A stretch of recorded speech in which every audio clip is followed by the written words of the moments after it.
প্রিয় বন্ধুরা আপুরা আসসালামু আলাইকুম। কেমন আছেন আপনারা? আশা করছি ভালো আছেন। আমিও আল্লাহর রহমতে আপনাদের দোয়ায় ভালো আছি। এর আগের ভিডিওতে দেখাইছিলাম আটা লবণ তেল মিশিয়ে নিয়ে তারপর পানি দিয়ে খামির তৈরি করা। সেই খামির আমি ভালোভাবে মাখিয়ে নিয়ে পিস পিস করে রেখেছিলাম 15 থেকে 20 মিনিট।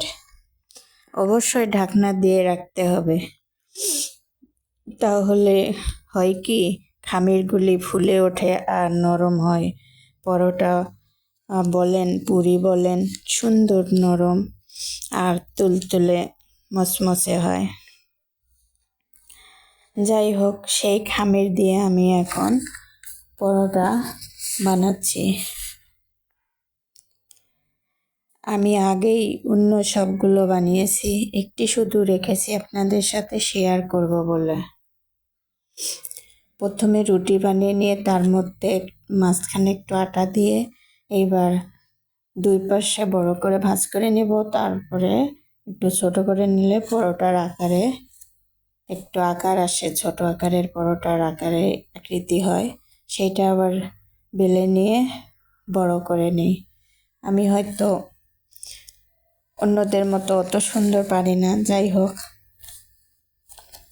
আরও কোনো নিয়ম আছে কি না জানি না, আপনাদের কারো জানা থাকলে অবশ্যই আমাকে জানাবেন।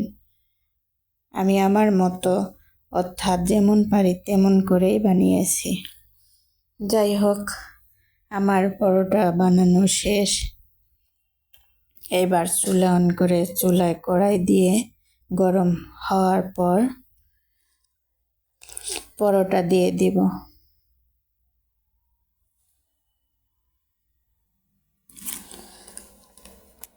একটু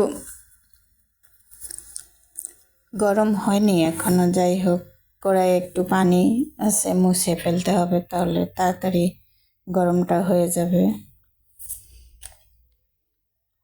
আমি আবার পরোটা সব বানিয়ে নিয়ে, এটাই অবশ্য করা হচ্ছে, একটা একটা করে বানানো আর ভাজা সমস্যা হয়ে যায়। দেখা গেছে এদিকে পরোটা পুড়ে যাবে, ওইদিকে বানানো হয়নি, এরকম অবস্থা হবে।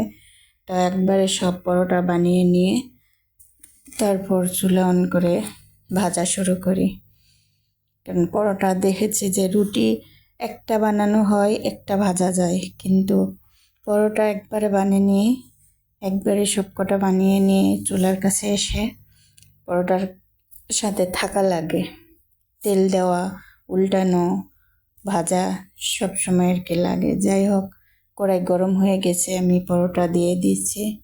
এরপর পরোটাও অপর পাশে একটু হালকা গরম হয়ে এসেছে, তো তেল দিয়ে দিলাম, একটু বেশি করে তেল দিয়ে দিলাম, কারণ পরোটাটা ভাজা হবে মচমচে। কড়া করেই প্রায় ভাজবো।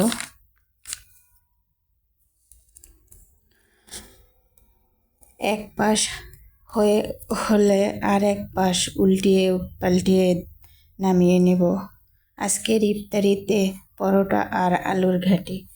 আমার ছেলে গত রাতেই বলেছিল, আম্মু আগামীকালকের ইফতারিতে পরোটা বানাইও, আলুর ঘাটি আর পরোটা দিয়ে ইফতারি করব।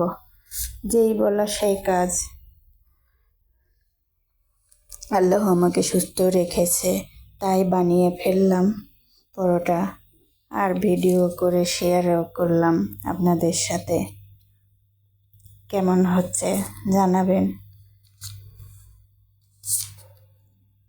সময় তো লাগে। যাই হোক, কেটে প্রথমবারের অত বেশি কড়া করব না, তারপরও মোটামুটি ভেজে আপনাদের সাথে শেয়ার করব সেই রকমই করে। তা আমার ভাজা প্রায় শেষের দিকে, ক্যামেরার সামনে এনেছি, দেখেন কেমন হয়েছে জানাবেন। এরপর আরেকটি পরোটা দিয়ে দিব। এভাবে একটার পর একটা সবকটি ভাজে নেব। ভালো থাকেন সবাই, দোয়া করেন। আল্লাহ হাফেজ।